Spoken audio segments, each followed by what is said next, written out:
Muscular dystrophy जो कि progressive nature जिसका होता है, प्रोग्रेसिव डिजीज़ है, जिसका मतलब है कि मस्कुलर डिस्ट्रॉफी अगर किसी को है तो ये प्रॉब्लम टाइम के साथ साथ बढ़ती है।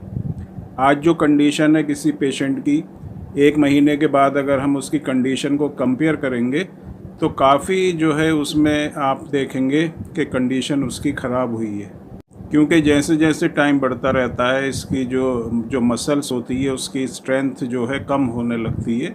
तो जो सबसे पहले जो चीज़ होती है वो यही होता है कि मस्कुलर डिस्ट्रॉफी अगर किसी को है तो उसकी प्रोग्रेस को रोकना, इस तरह से कुछ करना कि जो बीमारी है वो आगे को ना बढ़े, उसकी कंडीशन को स्टेबल बनाना। तो पहली चीज़ तो ये हो गई कि जो मस्कुलर डिस्ट्रॉफी के जो पेशेंट होते हैं उनकी बीमारी को रोकना होता है, उसके बाद उसमें इम्प्रूवमेंट करना। अब कितना इम्प्रूवमेंट होता है कंडीशन में, ये बहुत से फैक्टर्स होते हैं जिसके ऊपर डिपेंड करता है। उस टाइम पेशेंट की क्या कंडीशन है, पेशेंट जो है चल रहा है या फिर वो व्हील चेयर पे है या फिर वो बेड पे है। कभी कभी कंडीशन इतनी ख़राब हो जाती है कि बिल्कुल बेड पे जो है पेशेंट आ जाता है और वो जो है अपने हिल भी नहीं सकता, उसको इधर उधर करने के लिए भी सपोर्ट की ज़रूरत होती है। कुछ ऐसे होते हैं जैसे डीएमडी के जो बच्चे होते हैं, इनिशियल के स्टेज होती है तो चलते फिरते रहते हैं, बैठ के उठने में प्रॉब्लम होगी उनको, सीढ़ी चढ़ने में प्रॉब्लम होगी, ऊंचा नीचा जहाँ पर होगा वहाँ पर प्रॉब्लम होगी। बाकी अगर वो चलने लगेंगे तो चलते रहते हैं, भागते भी हैं, साइकिलिंग भी करते हैं, ये सब कंडीशन उसमें रहती है। लेकिन जैसे जैसे टाइम बढ़ता रहता है कंडीशन उनकी ख़राब होने लगती है। तो पहली चीज़ जो होती है वो कंडीशन को स्टेबल बना के रखना, जैसी कंडीशन है वैसी कंडीशन रखना। दूसरी जो चीज़ है बहुत ही ज़रूरी है वो ये होता है कि जो इंटरनल ऑर्गन्स होते हैं, जो हमारे इंटरनल और वाइटल ऑर्गन्स होते हैं, वहाँ की जो मसल्स है उसमें किसी तरह का एक वीकनेस नहीं आने देना। क्योंकि अगर इंटरनल ऑर्गन्स की जो मसल्स होती हैं वहाँ पर अगर वीकनेस आती है तो फिर ये एक लाइफ थ्रेटनिंग हो जाता है, बहुत ही कॉम्प्लिकेटेड मसला हो जाता है, मैटर हो जाता है। जैसे कार्डियक मसल्स, जो हार्ट की जो दिल की जो मसल्स होती हैं, अगर वो वीक होंगी तो प्रॉब्लम लाजमी है। उसके बाद जो है अगर लंग्स जो होते हैं, जो हमारे फेफड़े होते हैं, वहाँ की मसल्स जो हैं अगर वो वीक होंगी तो प्रॉब्लम होगी। जो ऑइसोफेगस होता है, खाने का जो पाइप होता है, उसकी अगर मसल्स वीक होती हैं तो वहाँ भी प्रॉब्लम होती है।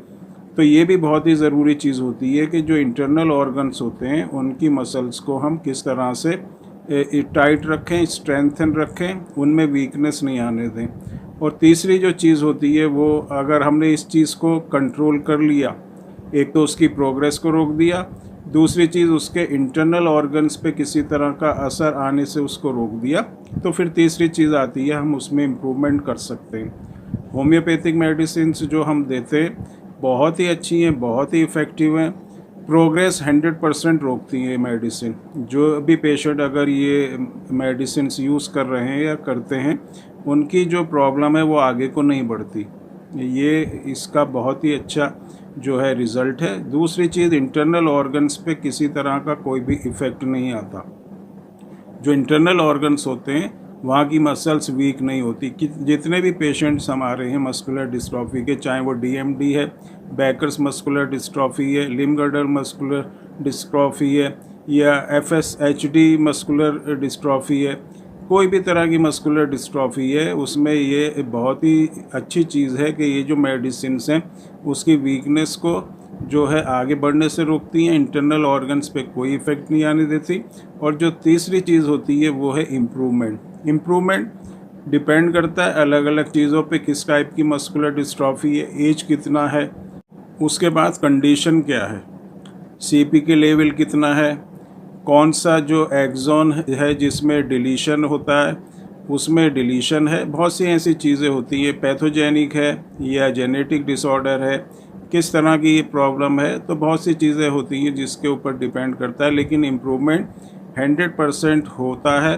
थोड़ा इसमें, क्योंकि मैंने स्टार्टिंग में बताया है, कोई एक आम प्रॉब्लम नहीं है, ये एक बहुत ही जटिल समस्या है मस्कुलर डिस्ट्रॉफी।